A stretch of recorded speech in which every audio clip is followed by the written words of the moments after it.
నమస్తే, నేను Keshav. Welcome to Suman TV. చాలా కాలంగా ఎదురు చూస్తున్నటువంటి తెలుగుదేశం జనసేన అభ్యర్థుల జాబితా వెల్లడైంది. ఈ జాబితాలో అటు చేసి ఇటు చేసి జనసేన పార్టీకి 24 సీట్లు మొదటి విడతగా అనౌన్స్ చేసినటువంటి పరిస్థితి. మరొక వైపు చూస్తే తెలుగుదేశం పార్టీ ఏకంగా 94 సీట్లకు సంబంధించి నియోజకవర్గాలతో పాటు అభ్యర్థుల జాబితాను కూడా అనౌన్స్ చేసేసినటువంటి పరిస్థితి. Ready to move in premium triplex villas at Bachapalli APR projects. ఇక ఈ పొత్తులో భాగంగా 94 సీట్లు తెలుగుదేశం పార్టీ అనౌన్స్ చేయడం, అలానే పార్లమెంటరీ స్థానాల పరిధిలో అసలు ఎన్ని సీట్లని తెలుగుదేశం పార్టీ తన పరిధిలో ఉంచుకుంది, మిగతా వదిలేసిన సీట్ల పరిస్థితి ఏంటి, బీజేపీ ఒకవేళ కూటమిలోకి వస్తే బీజేపీకి ఇవ్వబోయేటువంటి సీట్లు అలా ఖాళీగా ఉన్నాయా, లేదా ఈ రెండు పార్టీలు పంచుకోవడం వలన బీజేపీ వచ్చిన తర్వాత మళ్ళీ కొత్త ఇబ్బందులు ఎదురయ్యేటువంటి అవకాశాలు ఉన్నాయా? ఒకసారి తెలుగుదేశం పార్టీ ఇచ్చినటువంటి 94 నియోజకవర్గాల జాబితాని పరిశీలించేటువంటి ప్రయత్నం చేద్దాం.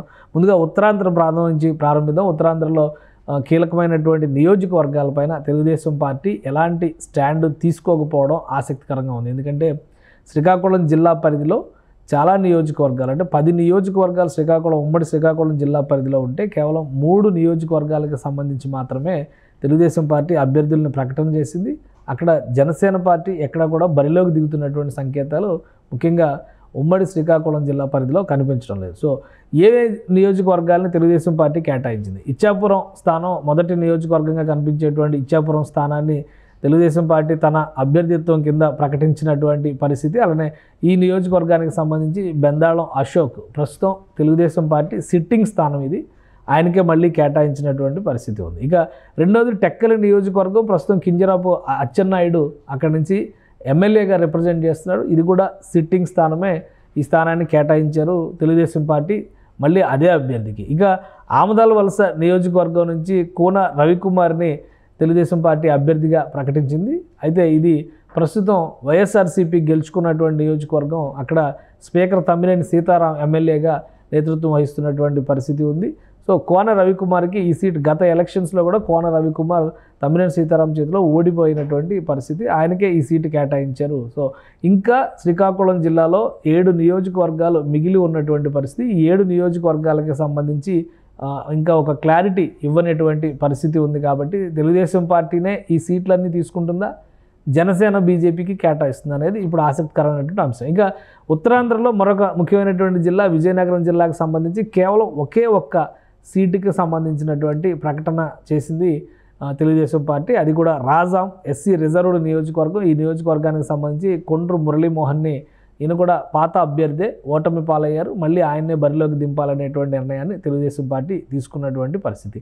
ఇక అక్కడి నుంచి విశాఖ జిల్లా పరిధిలో ఉన్నటువంటి నియోజకవర్గాలు పార్లమెంటరీ స్థానాల పరంగా చూస్తే అరకు పార్లమెంటరీ స్థానం పరిధిలో ఉండేటువంటి నియోజకవర్గాలకు సంబంధించి 3 నియోజకవర్గాలని తెలుగుదేశం పార్టీ అభ్యర్థులను ప్రకటించింది.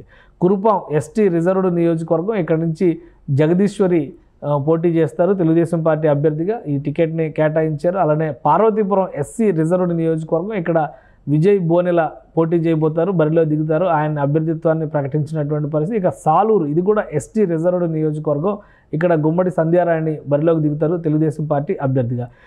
అరకు పార్లమెంటరీ స్థానంలో 3 నియోజకవర్గాలను ప్రకటించింది. విజయనగరం పరిధిలో అయితే ఒకటే ఒక నియోజకవర్గాన్ని తెలుగుదేశం ప్రకటించినటువంటి పరిస్థితి. ఇక విజయనగరం పార్లమెంటరీ స్థానం పరిధిలో చూస్తే కనుక 4 నియోజకవర్గాలపైన 3 నియోజకవర్గాలపైన మళ్ళీ స్పష్టత ఇచ్చినటువంటి పరిస్థితి. బొబ్బిలి నుంచి బొబ్బిలి బేబినాయన రంగారావు, అంటే ఆర్ఎస్వికేకే రంగారావుకి మళ్ళీ సీటు కేటాయించినటువంటి పరిస్థితి. అలానే గజపతి నగరం స్థానానికి సంబంధించి కొండపల్లి శ్రీనివాస్కి టికెట్ కేటాయించారు. విజయనగరం సిటీ స్థానానికి సంబంధించి పూసపాటి అదితి గజపతిరాజుని కేటాయించారు.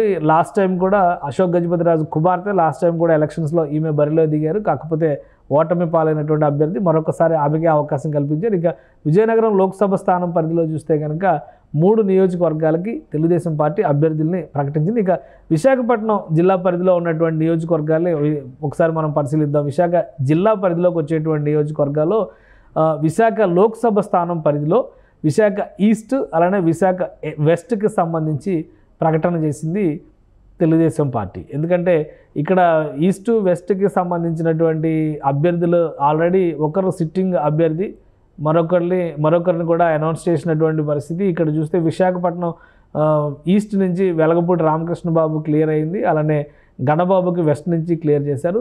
నార్త్ సౌత్ విషయం, విశాఖ నార్త్ నియోజకవర్గం ఆల్రెడీ సిట్టింగ్ స్థానం, అక్కడ కొంత ఇబ్బంది ఉంది. సౌత్ నియోజకవర్గాన్ని జనసేన పార్టీ కోరుతున్నటువంటి పరిస్థితి ఉంది. ఇప్పుడు జనసేన కేటాయించిన జాబితాలో ఈ నియోజకవర్గం ఉందా లేదా కొత్తగా కేటాయిస్తారనే దాని మీద కొంత సస్పెన్స్ నెలకొని ఉన్నటువంటి పరిస్థితి. అరకు వ్యాలీ నియోజకవర్గానికి సంబంధించి కూడా ఒక అసెంబ్లీ సీట్ని ఆల్రెడీ ఇంతకుముందు అనౌన్స్ చేశారు. అరకు పార్లమెంటరీ స్థానం పరిధిలోకి వచ్చేటువంటి నియోజకవర్గాల్లో ఇది ఒకటి. అయితే ఇక్కడ చూస్తే మనం ముందు అరకు అనౌన్స్మెంట్ అయినటువంటి జాబితా ఉంది. ఇక్కడ అరకు వ్యాలీ స్థానానికి సంబంధించి దొన్నెదొరని ఆల్రెడీ గతంలో బహిరంగ సభలోనే చంద్రబాబు నాయుడు ఒక అనౌన్స్మెంట్ చేశారు. ఆ అనౌన్స్మెంట్ ఆయనే అభ్యర్థి, ఇన్ఛార్జిగా ఆయనే ఉంటారు, అభ్యర్థిగా ఆయనే ఉంటారు అనేటువంటి ప్రకటన చేశారు. సో అది కూడా క్లియర్ చేసేసింది తెలుగుదేశం పార్టీ. ఆయన అభ్యర్థిత్వాన్ని కూడా ఖరారు చేసినటువంటి పరిస్థితి. అంటే అరకు పార్లమెంటరీ స్థానం పరిధిలో మొత్తం 4 సీట్ల పైన తెలుగుదేశం పార్టీ క్లారిటీ ఇచ్చినట్టుగా మనం చూడాల్సి ఉంటుంది. ఇక అనకాపల్లి లోక్సభ స్థానం పరిధిలో 2 సీట్లని తెలుగుదేశం పార్టీ క్లియర్ చేసింది. వాటిలో పాయకరావుపేట ఎస్సీ రిజర్వ్డ్ నియోజకవర్గం, ఇక్కడ నుంచి వంగలపూడి అనిత గతంలో కూడా ఇక్కడ నుంచి బరిలో దిగారు, ఇప్పుడు మళ్ళీ ఆమెకే సీటు కేటాయించారు. ఇక నర్సీపట్నం నియోజకవర్గానికి సంబంధించి చింతకాయల అయ్యన్న పాత్రుడు గతంలో ఇక్కడ బరిలో దిగి ఓటమి పాలైనటువంటి ఆయన సొంత నియోజకవర్గం అది.